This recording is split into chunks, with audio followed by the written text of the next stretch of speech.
Hi everybody, Matt back with you. Happy New Year.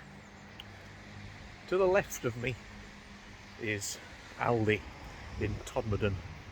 It's been here for about 3 years. Before that, on this site for about 80 to 90 years, was the Abraham Ormerod Medical Centre. It was a lovely building. Next to it was the Olympia Cinema, and it was just about there. The medical centre opened in July 1938. The opening was attended by royalty, but in the end it was just another abandoned building, which, if I'd been filming these earlier, you would have had a good video of. However, this is what's here today.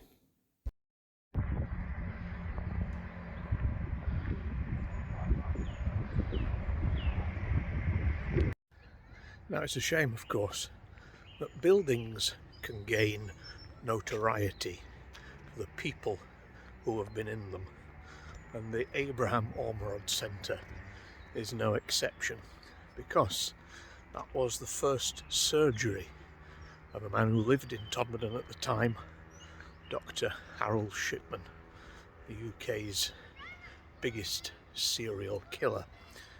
Now, Shipman's killing started at the Abraham Ormerod Centre, and somewhere in the not too distant future we're going to do a full look at Shipman and his crimes, because of course after he left Todmorden he went to hide in Manchester. But that's not for today. However, there is a link with Shipman today, because on this day, New Year's Day 1985, Shipman chose a victim who was very different to all the others who usually killed. It wasn't an old lady who he became friends with and then eventually changed the will of. This was a man, not very old, who happened to be the lead singer of a 1960s pop band. Not to be confused with the 80s rock group of the same name, the Scorpions were a group from Manchester, formed in the 1960s. Their lead singer was Peter Lewis.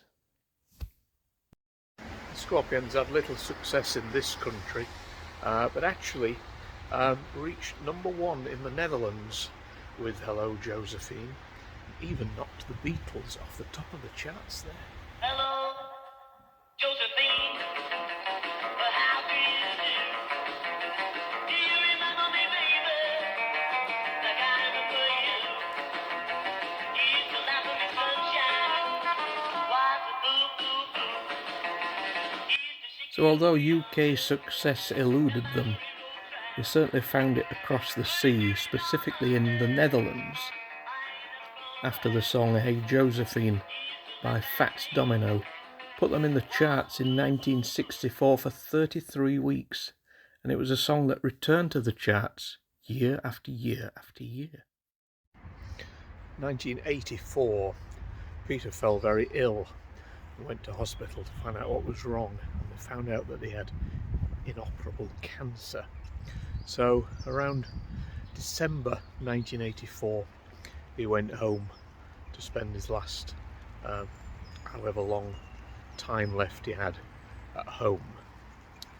On New Year's Day 1985 Peter fell very ill indeed, and the doctor was sent for. The doctor that arrived at Peter's house was Harold Shipman. Dr. Shipman and his wife Primrose arrived at the home of Peter Lewis at 7 p.m. on New Year's Day. Although he may not have been the stereotypical Shipman victim, Lewis was still an easy target. Shipman began by asking Mr. Lewis's wife to hold the needle into Peter's arm. He then injected Peter with the usual lethal dose of diamorphine. The usual way he would then kill his elderly patients. His wife had to leave the room overcome and distraught with emotions. On returning, she found Shipman with his hand around Peter's throat. Shipman quickly explained he was attempting to prevent him from swallowing his tongue.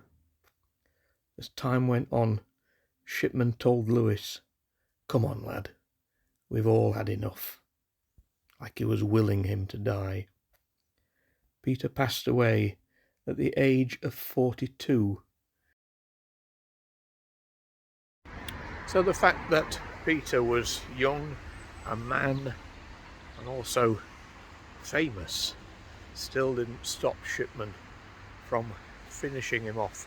And eventually, during the trial, 15, 16 years later, Peter's name was amongst Shipman's victims. So there we go. That's just a brief look at the story of Peter Lewis of the Scorpions and his unfortunate passing on New Year's Day 1985 at the hands of the notorious Dr. Death. Like I say, we'll be going back to Shipman somewhere over the course of the year. But until then, we've lots to come. Hopefully you've seen our preview for our road trip across Liverpool and Wales coming up in February. And after we'd previously looked at the grave of giant haystacks, this week we're going to find another famous British wrestler who sadly passed away 21 years ago. It's not always doom and gloom though, so keep watching and we'll see you over 2024. Take care, see you soon.